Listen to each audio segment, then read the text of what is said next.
आदित्य तुम।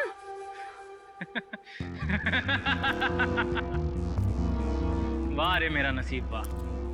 मानना तो मुझे सिर्फ तुझे था, और बेचारे ये सारे सीआईडी वाले फंस गए।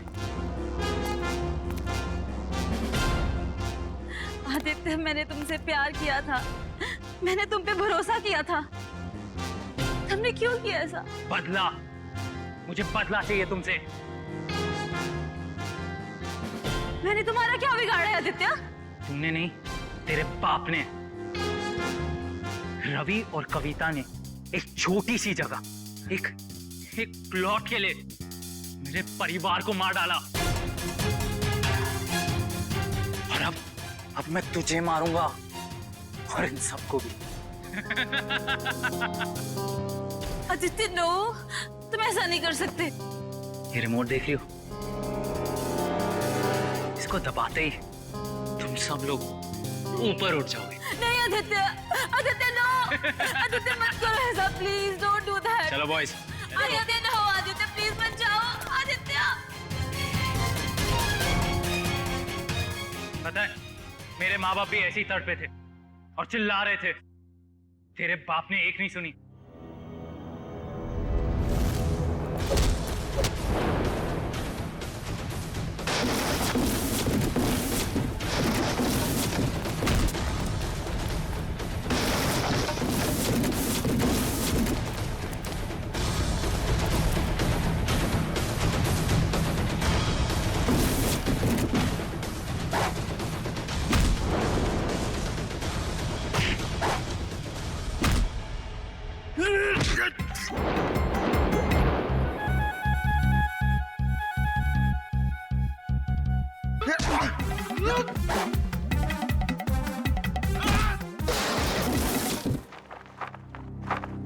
ठीक हो तुम? हाँ।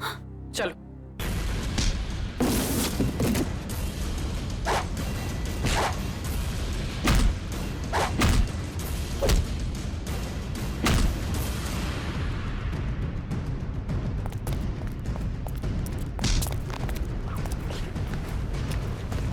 बता, क्या फर्क है तुझ में और सिया के पिताजी रवि में? उसने तेरे माँ बाप को मार दिया और तुमने उन्हें मार दिया। बता।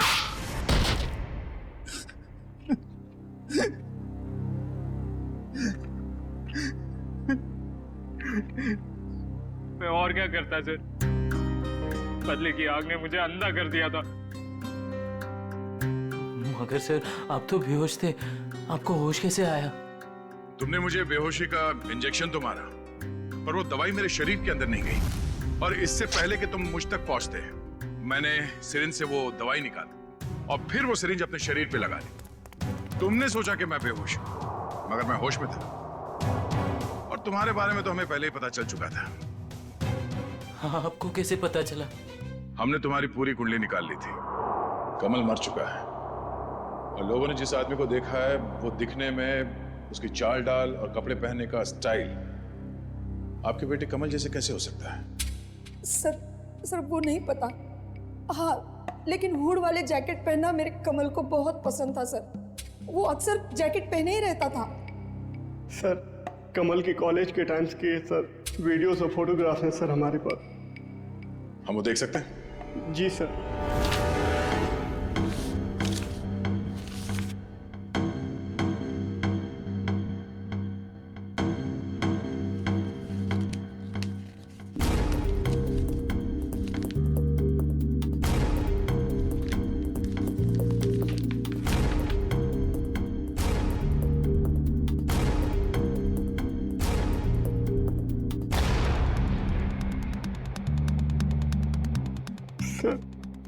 ये भी कमल का दोस्त आदित्य है।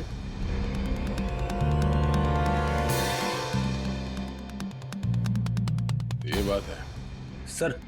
अभिजीत सर बता रहे थे कि जो लड़का गैरेज में पेट्रोल लेने आया था, उसने अपने कान में हेडफोन लगा रखा था। हाँ फ्रेडी, एक काम करो, इस गगन और आदित्य, इन दोनों की पूरी डिटेल्स निकालो। Yes sir. पंकज।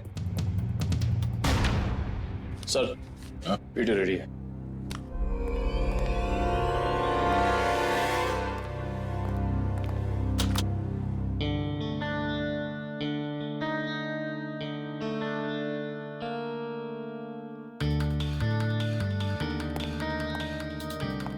अगला वीडियो दिखा। दूसरा दिखा। दया, सर, दया, जब मैंने पहली बार रोहन की गाड़ी को उसके फार्म हाउस पे चेक किया तो मुझे उसमें कुछ गड़बड़ दिखाई दी। मैंने फिर से जब उसे चेक किया तो मेरी समझ में आया कि दरअसल उसमें गड़बड़ थी क्या। दया, रोहन की गाड़ी में एक होलोग्राम प्रोजेक्टर लगा हुआ था। क्या?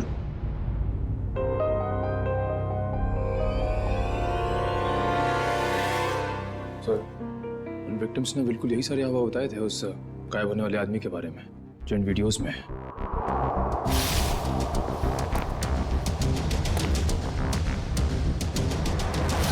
इसका मतलब है उस आदमी के गायब होने का जो हल्ला मचा हुआ है वो और कुछ नहीं बल्कि इस वीडियोस को प्रोजेक्टर के जरिए होलोग्राम से दिखाया जा रहा था। सर, हाँ फ्रेडी, क्या पता चला?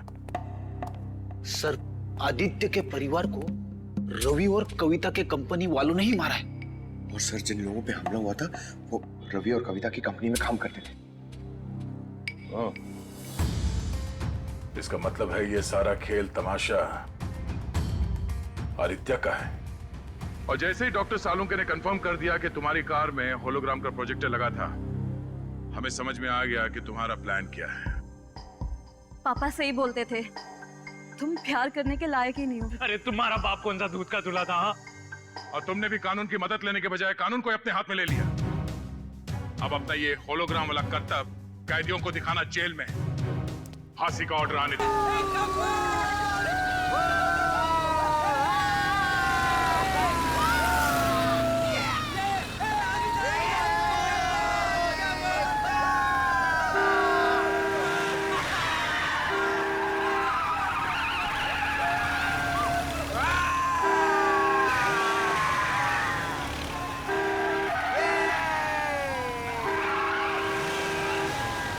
क्यों भोग रहा है यार ये? अबे भोग नहीं दे तू फिर। अबे यार ये गाड़ी गुड़ी ठोक देगा यार। एक काम को साइड दे दे, उसने दारू पी रखी है भाई। साइड दे। कौन है बे? दिमाग खराब हो गया क्या?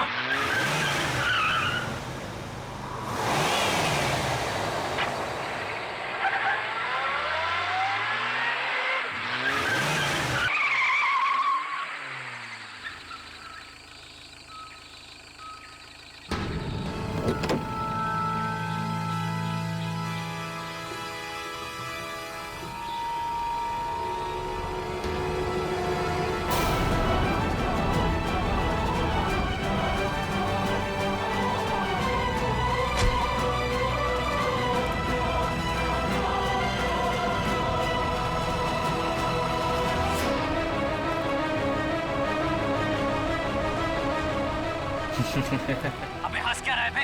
तेरी तबीयत तो ठीक है कि नहीं? अबे गाड़ी नहीं चलानी आती क्या तुझे? अबे चलना चल के दो थप्पड़ लगाते थे कान के नीचे। तुझे जवाब भी नहीं हो जाएगा। अरे कहाँ गया? अभी तो यही था। अरे गाड़ी में भी नहीं गया तो फिर कहाँ गया? आदित्य यहाँ से चलो, मुझे डर लग रहा है। मुझे भी गड़बड़ लग रही है। चलो यार। अरे ऐसे कैसे? अभी तो यही था। चलो यार, चलो यहाँ से चलो। Let's go.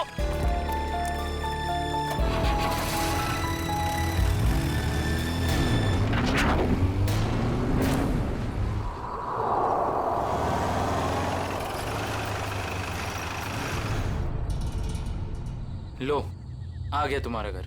और तुम बेमतलब का इतना डर रही थी। आदित्य सच, मुझे अभी भी बहुत डर लग रहा है। देखो सिया, इसके बारे में सोचो ही मत, कुछ भी नहीं होगा। बट आदित्य, मैं इसे भूल ही नहीं पा रही।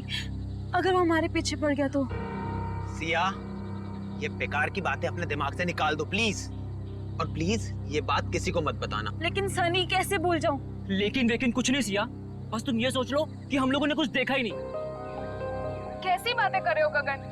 यार उसने हम सबको देख लिया है। हाँ।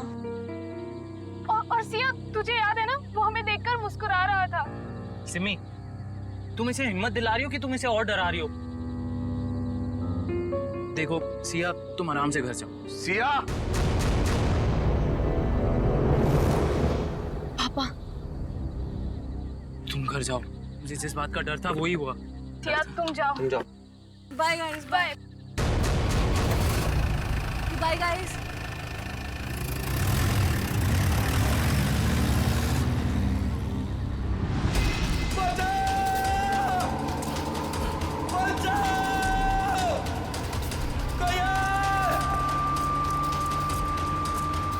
मुझे घर छोड़ के ना तुम लोग सीधे सीधे अपने घर जाना, समझे? सुन रहे हो ना तुम लोग? अरे हाँ, सुन तो लिया यार, 5 बार तुम यही कह चुकी हो।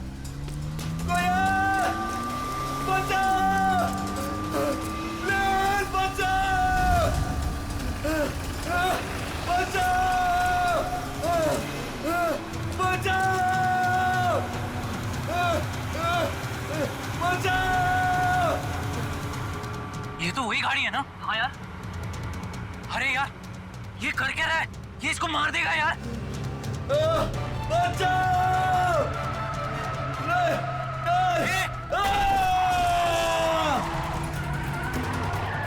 अबे यार मार दिया इसको, मार दिया यार। अरे इसकी हालत बहुत खराब है यार। अरे यार, इसे हॉस्पिटल ले चलते हैं, मैं बता रहा हूँ। चलो। सिया, मेरी बात अभी खत्म नहीं हुई। पापा मुझे मालूम है आप मुझे क्या बोलना चाहते हो। मालूम है तो मेरी बात मानती क्यों नहीं हो तुम? बट पापा मैं अपने फैसले खुद कर सकती हूँ ना। नहीं, तुम अच्छे बुरे के फैसले नहीं कर सकती, अभी बच्ची हो तुम। अच्छा, तो आप बताइए मुझे, आपके हिसाब से मैं कब बड़ी होंगी? मुझे नहीं लगता कि तुम्हें कभी समझ आएगी। पापा मैं उससे प्यार करती हूँ, मैं उससे शादी करना चाहती हूँ। मेरे रहते तो बेटा तुम ऐसा कभी नहीं कर सकती हो। तुम्हारी शादी मैं सिर्फ और सिर्फ राहुल से करवा के रहूंगा। नो पापा, मैं राहुल से शादी नहीं करूंगी। मैं इस जन्म में क्या 7 जन्मों तक उससे शादी नहीं करूंगी। देखा बेटा अपने आप को, उस सड़क छाप लड़के के लिए तुम मुझसे जबान लड़ा रही हो। पापा आप मुझे मजबूर कर रहे हो बोलने के लिए। मैं तुम्हारा बाप हूँ, तुम मेरी बेटी हो और मेरा फर्ज है कि मैं तुम्हारे अच्छे बुरे का ख्याल रखूं। जब बच्चा आग को चमकती हुई चीज समझकर उसे पकड़ने जाता है ना, तो माँ बाप उसे रोकते हैं। बच्चा चाहे फिर कितना भी रोए, माँ बाप बच्चे को आग के पास जाने नहीं देते। साहब, राहुल बाबा की मम्मी जी आई हैं। इस वक्त? मैंने बुलाया है कविता जी को। 2 दिन के अंदर अंदर तुम्हारी और राहुल की सगाई तय कर रहा हूँ मैं। पापा आप ऐसा नहीं कर सकते। एक बार मैंने जो फैसला कर लिया उसे कोई नहीं बदल सकता। मैं भी आपकी बेटी हूँ, मैं भी अपना फैसला नहीं बदलती कभी। इसीलिए जब तक तुम अपना फैसला नहीं बदलती, इस कमरे से बाहर नहीं जा सकती हो तुम। नहीं पापा, पापा ऐसा मत करो पापा, प्लीज पापा, प्लीज पापा, प्लीज पापा।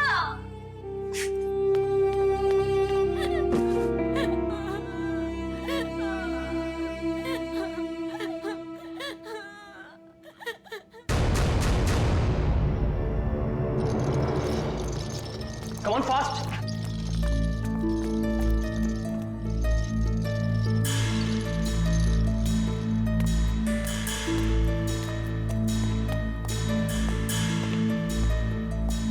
बहुत खराब एक्सीडेंट हुआ यार। हाँ यार, शायद ये बचेगा भी नहीं। अबे यार नहीं डॉक्टर साहब, ऐसा नहीं हो सकता। कह दीजिए ये सब झूठ है, मेरा बेटा जिंदा है डॉक्टर साहब। नहीं नहीं डॉक्टर साहब, ऐसा नहीं हो सकता। मेरा बेटा जिंदा है डॉक्टर साहब। प्लीज उसे एक बार फिर से चेक कीजिए प्लीज। मैडम, उसकी मौत अस्पताल में आने से पहले ही हो गई थी। प्लीज आप समझने की कोशिश कीजिए। आप उसे ठीक नहीं कर सकते तो मैं उसे दूसरे हॉस्पिटल ले जाऊंगी। प्लीज, ये खून का मामला है। अब तो सीआईडी के आने के बाद ही आपको ये लाश मिलेगी।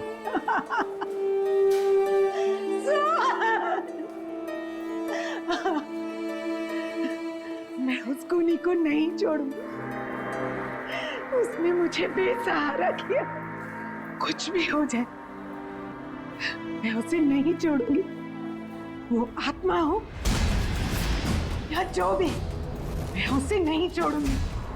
बेसहारा किया है उसने मुझे, मैं उसे नहीं छोड़ूंगी। कहीं आंटी उस आत्मा के बारे में बात तो नहीं कर रही है ना, जिसने इस आदमी को मारने की कोशिश की है? हाँ यार, मुझे भी ऐसे ही लग रहा है। हाँ भाई, मैं तो बोलता हूँ ना कि हमें इन सब चीज दूर रहना चाहिए। तू सही बोल रहा है, हमें ना ये सारे झमेलों से दूर रहना चाहिए। हाँ सिया। क्या? क्या बात कर रही हो? ओके नहीं नहीं सुनो, तुम टेंशन मत लो, मैं बस अभी वहां आता हूँ। हाँ नहीं नहीं मैं बस आ रहा हूँ, बस यहाँ से निकल रहा हूँ मैं। हाँ अब क्या हुआ? अरे यार सिया के पापा ने उसको कमरे में बंद कर दिया और वो उस राहुल से उसकी एंगेजमेंट करने वाले हैं। यार मैं जा रहा हूँ, ठीक है? यार तुम दोनों एक काम करना। पर तू सिया से मिलेगा कैसे? पता नहीं यार, मैं देख लूंगा, कुछ ना कुछ कर लूंगा। तुम दोनों ना कोई एक होटल में एक रूम बुक कर लो यार, ताकि एटलीस्ट एक रात में उसको वहां रख लूं और फिर कल सुबह मैं उससे शादी कर लूंगा, पक्का। चल भाई ख्याल रख अपना।